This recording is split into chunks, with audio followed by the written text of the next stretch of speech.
everyone, I am Marla Holt, an independent contemporary romance author, and today I want to talk to you about the 10 things you will need before you self-publish your book.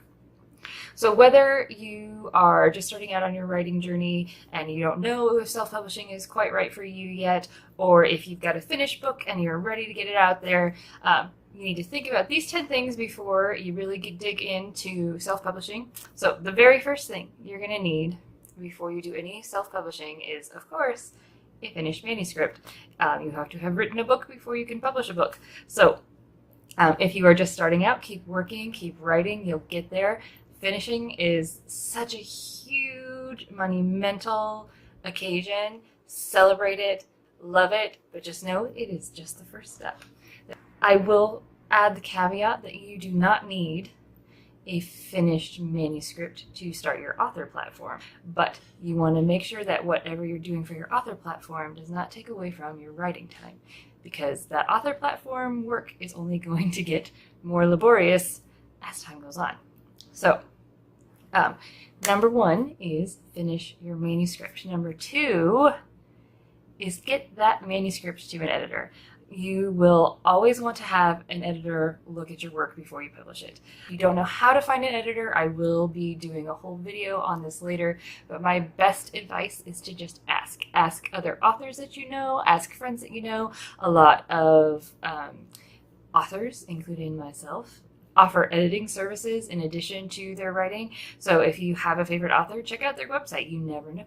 They might be able to help you out, or if they can't, they probably know a few other people who can. Number three is, once you've got a finished manuscript and it's nice and clean and pretty, you are going to want to work on your blurb.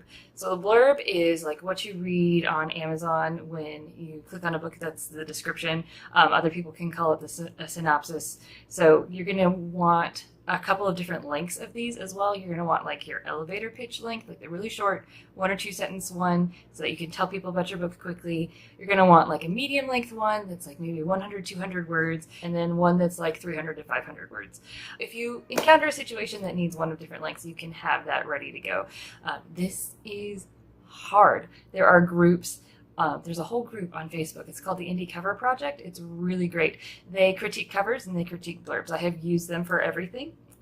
They are Indie Cover Project approved. So look them up on Facebook. It's a really great resource for self-published authors. The fourth thing you're going to need is going to be an author bio. You're going to have an author bio on Amazon. You're going to have an author bio on any website that you sell your book on. You're going to want to have an author bio for people who want to interview you, because people will be like, hey, can I interview you? So you want to give people just a little bit of information. My best advice for deciding on your author bios is just reading the author bios in the back of your favorite author's books, or taking a look at your favorite authors on Amazon. Specifically stick with the people who are in your genre, and see sort of what they include, and then make something that makes sense for you. The fifth thing, and this is possibly the most important thing when it comes to publishing books yourself, is a cover. You're going to need a really good professional looking cover. A lot of people hire other people to do their book covers for them. There are a zillion book cover makers out there. There's people who do pre-made covers and you just like plug in your title and it's good to go. I would recommend investigating all of your options. A lot of people use Fiverr because people will ask. I actually did design my own book covers. I did The Other Lane, and when Abe Met Lane, I did basically the concept work myself. Both my husband and I have a background in design, so I did the concept work myself, and then my husband sort of fine-tuned it because I'm really bad at the details. So my husband fine-tuned them and did the print covers. But that is not for everybody, and not everybody has those skills, and it is totally okay to hire out if you don't. The sixth thing that you're going to need, and this is something that is probably controversial. I'm going to say you need it. A lot of people will say don't bother, but I'm going to say you need to buy your own ISBN numbers. You don't technically need ISBN numbers for ebooks at the moment.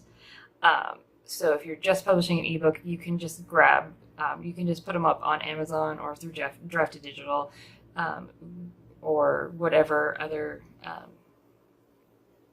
platform you want to use without an ISBN. If you want to do print, you must have an ISBN, and I know like KDP's Publishing and CreateSpace can offer you free ISBNs when you publish through them.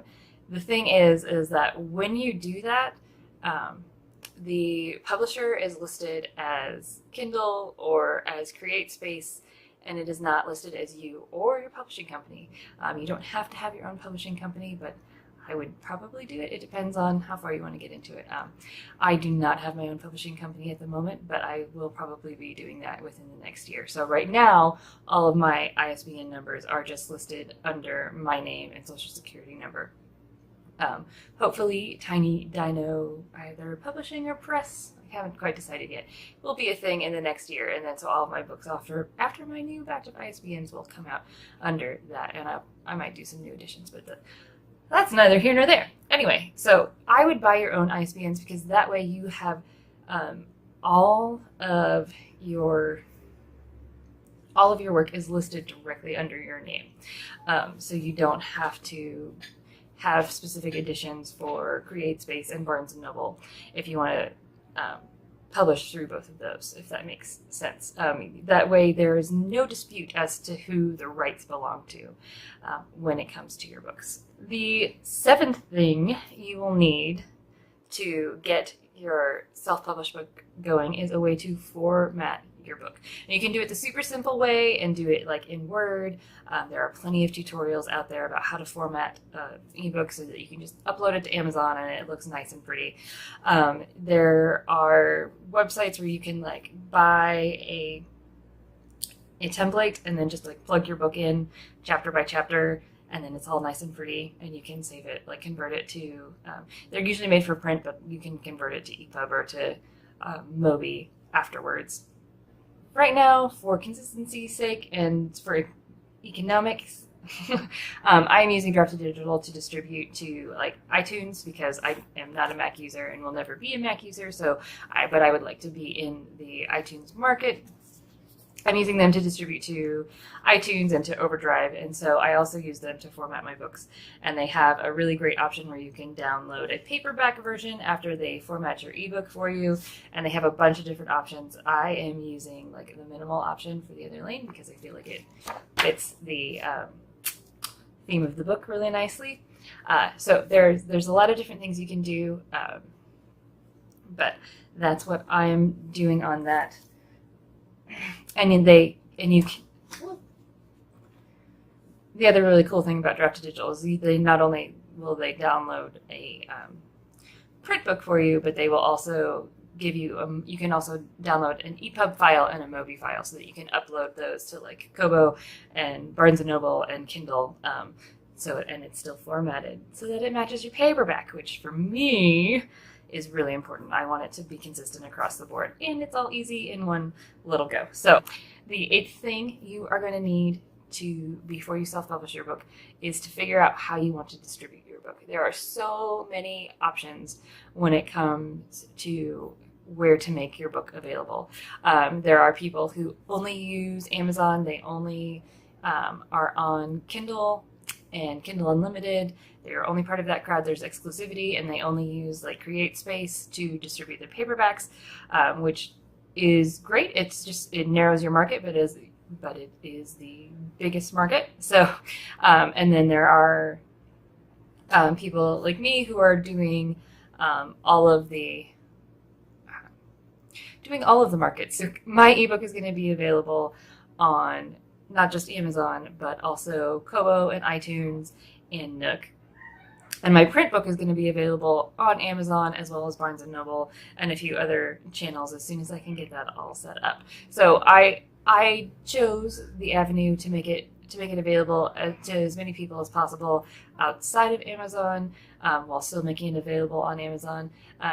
exclusivity to Amazon has a lot of advantages for some people. I just don't feel like it's right for me for this book. It doesn't mean I won't do it for a book in the future. We'll just have to see how things go. If you don't have access to iTunes or whatever, because you are also not a Mac user, you can use other distributors like Draft to Digital or Smashwords or something to get into those markets. There's a lot of decisions to make just when it comes to where you want your book to be available. The 9th thing you are going to need to self-publish your book is an author platform. And I mentioned this way back at the beginning, saying you don't need to have finished your book yet to start your author platform. In fact, if you haven't finished your book yet, I'd say like jump on the bandwagon and get your author platform out there. And this could be as simple as just going on social media and saying, hey guys, I'm an author, I'm working on this book, it's going to be ready soon. Or I'm going to be querying this book soon. Like, getting people's attention and letting them know that you are going to be doing something is the best way to start your author platform, just because otherwise, once you have a book and it's for sale and nobody knows who you are, they're not going to buy your book because they won't know about it. So the earlier you can get people on board with, hey, this person is great and I like what they're working on and they're really engaging in their social media, and or if you're on your blog or on your website or your YouTube videos, however it is you decide to go about building your author platform, there are many ways, and it can take time and it does take work, but you once you get the word out about yourself, you have that much more likelihood of people buying your book once it does come out. The 10th thing, this is kind of almost a bonus thing, but this is the 10th thing that you really should have when you are self-publishing your book, is an email list.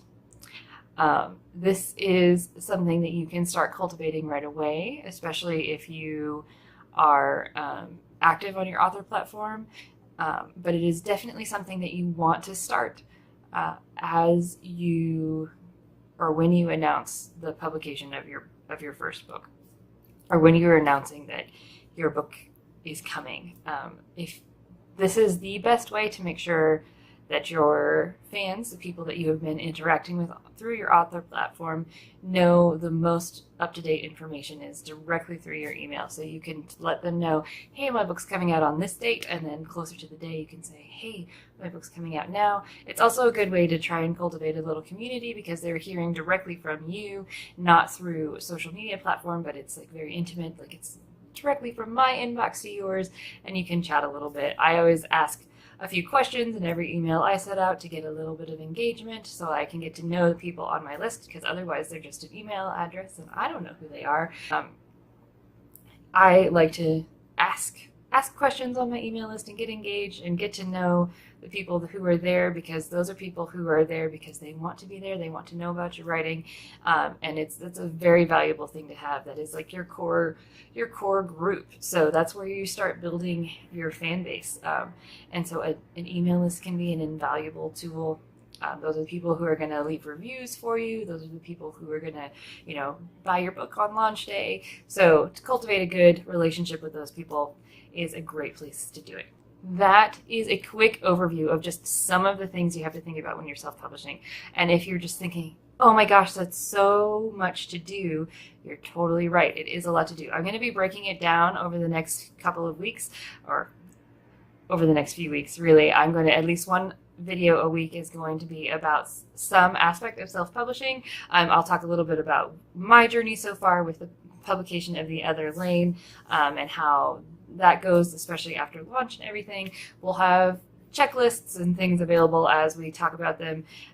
So I'm going to break it down into smaller chunks, and we'll go over a lot more in depth than even this list, things I didn't even get to talk about. These are just sort of the surface things. Self-publishing, becoming an independent author, is a huge undertaking. It's not something you should enter into lightly. It takes a lot of work. You don't just you can't just put your book up on Amazon and expect a lot of sales.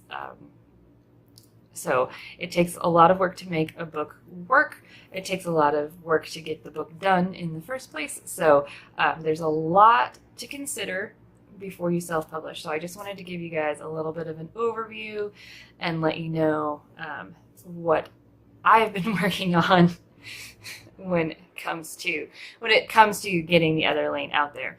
So if you found this video helpful, like it down below. If you have any questions, please let me know. I am more than happy to talk about the things I've been working on. And if you have any questions about these things specifically, please let me know. If you have any questions that I did not address, please comment below. I will answer them as well as I can in the comments. It might be something I'm planning on making a video on very soon. So if you have any specific questions about that, I will include that when I make the video. Subscribe to the channel so you can see the rest of the videos on this subject. I will be making a playlist starting as soon as this video is uploaded so that all of my self-publishing videos will be available in one spot. Hit the little bell if you want to know when they're published immediately. I publish 2 videos a week. Right now I'm doing a series on writing a romance novel and then the self-publishing series. So I will have at least those 2 videos up every week for the foreseeable future.